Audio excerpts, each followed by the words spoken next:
Hi everybody, I hope this video finds you all well. In today's video I'm going to talk about what you need to know if you have a chronic back problem or any other chronic orthopedic issue like chronic hip pain, chronic knee pain, chronic shoulder pain.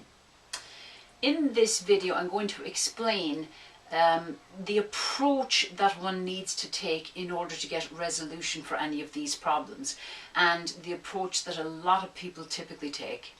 Now, if you've got a chronic problem, it means it's been ongoing for quite some time, several months, maybe even years, and for some people they've had the problem for decades. Now, if you've got a chronic back problem or other chronic orthopedic issue, the foundation stone for getting healthy and well again is at the bottom of my pyramid. Now, I don't know how visible this is going to be on YouTube, but I have a pyramid here, and the bottom of my pyramid is called stretch and stabilize. This is the foundational thing that you need to do in order to get that problem resolved. Now, this is technical. One cannot do a generic stretching routine and hope to get better. Everybody has an individual blueprint of flexibility, and one should only stretch muscles that need to be stretched. It gets more complicated than that. Sometimes tight muscles are tight and they should not be stretched, and the reason for their tightness is because they're very, very weak. So my point is that you need to get assessed correctly to find out where the flexibility restrictions are and which muscle groups need to be stretched and which muscle groups we need to avoid stretching. And with the stretching cannot occur in isolation. So let's just say you decide, okay, I'm going to do a yoga class because I've got a bad back. Now, if you just stretch, but you don't do concomitant strengthening, that stretching could destabilize you even further. And that would obviously make your condition worse. So you need to stretch and do stabilization exercises. Sometimes these exercises are called core exercises, but it's more than the core. You have to strengthen muscle groups that are weak and get a basic minimum standard of stability. Once we have the stretch and stabilization in place, then we'll move on to a path of ever-evolving strengthening of all of the muscle groups in the body. Can't leave anything out. It's a holistic system. Once we have the strengthening in place, we would also put a big massive chunk of time working on stress reduction. Now, everybody has an internal stress barometer, and it is based on your genetics and based on your personality type and based on the exposure you have in your life. So for one person, when their stress barometer is going overboard, they're going to get chronic indigestion. For another person, when their stress levels go sky high, they get migraines. For another person, their back pain starts to act up again, or their hip pain starts to act up again. So my point being is that stress reduction is a critical part of overall biomechanical health.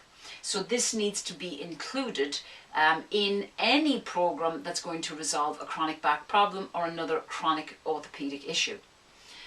Stress reduction would include things like reducing nutritional stress. It's not just all mental and emotional stress. That's important too.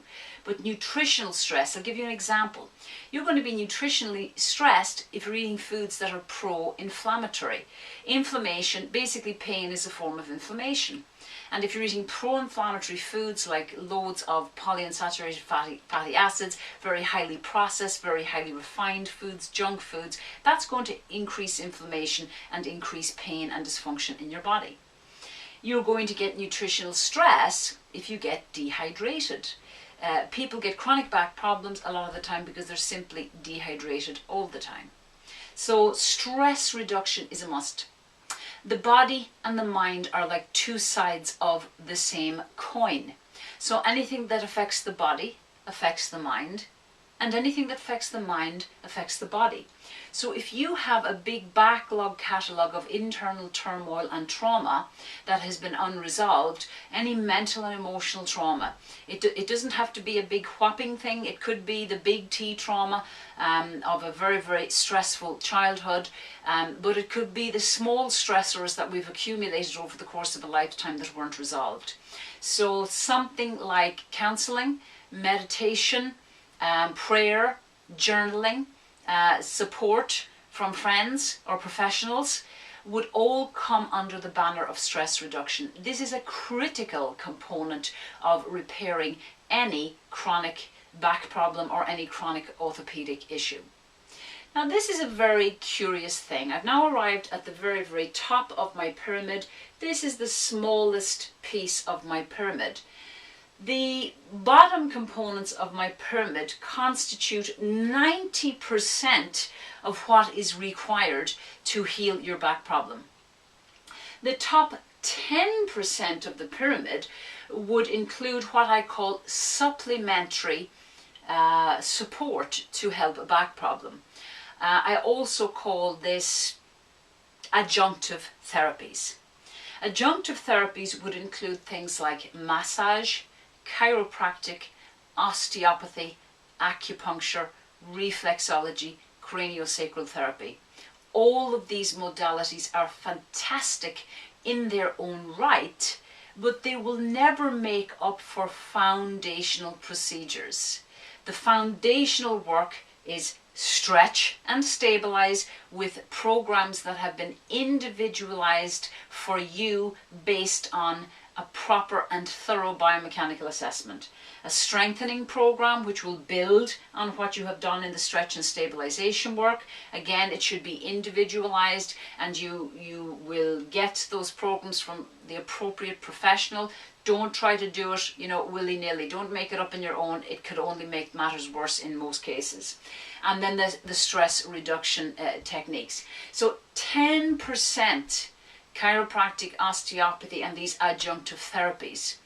Now, as I said, I am not in any way negating the power of these adjunctive therapies. They are a wonderful, wonderful supportive tool in the healing journey, and I have most certainly used all of these tools myself, and I continue to do so.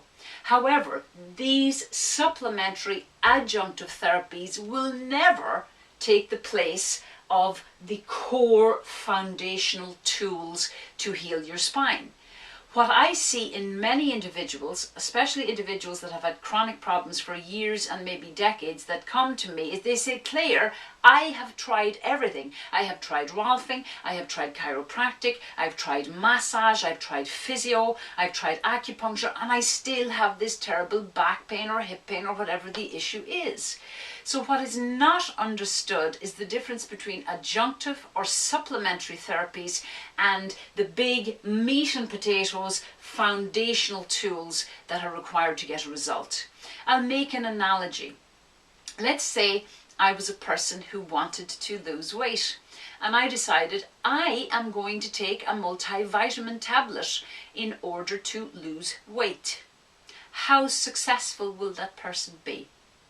If they don't change their diet, if they don't change their exercise habits, if they don't work on stress management, that multivitamin is going to do very little for them. Could it be part of an old program of wellness? Yes, but it is simply a supplement. It's a very small piece of a much bigger pie, or in this case, a pyramid. So please take this in mind. If you are planning and hoping to heal a chronic back problem or other chronic orthopedic issue, you will not get a full result focusing only on supplementary or adjunctive therapies. These most certainly can be part of the process, just like with myself and my nutrition. I get the bulk of my nutritional support from fresh, natural produce with a nice balance of proteins, carbs and fats based on my needs, and I take some supplements as well. I don't take supplements and then just eat rubbish and hope for myself to be healthy and lean and toned and whatnot. So that is just a quick little video today to explain to you the nature of the healing path. We as individuals have to do the bulk of the work ourselves. Yes, we can get help from professionals in order to do the correct type of training, in order to perhaps support us with our stress reduction, but the bulk of the work, we have to do 90% of the work. We have to implement those exercise programs with regularity. We have to eat healthily. We have to manage our stress. And yes, we can get an additional help, the supplementary help. Maybe we get a massage appointment every week. Maybe we visit our chiropractic person on a regular basis. But we're not going to think that we're going to get a full result out of a 10% part of the solution. So this is Claire Rooney from clairerooney.com. If you'd like more information on these topics, please check out my website. I have a number of programs there and options to get assessed, from online training to in-house training. And I hope you can find something from this video that will spur you on to get that final solution that you've been looking for.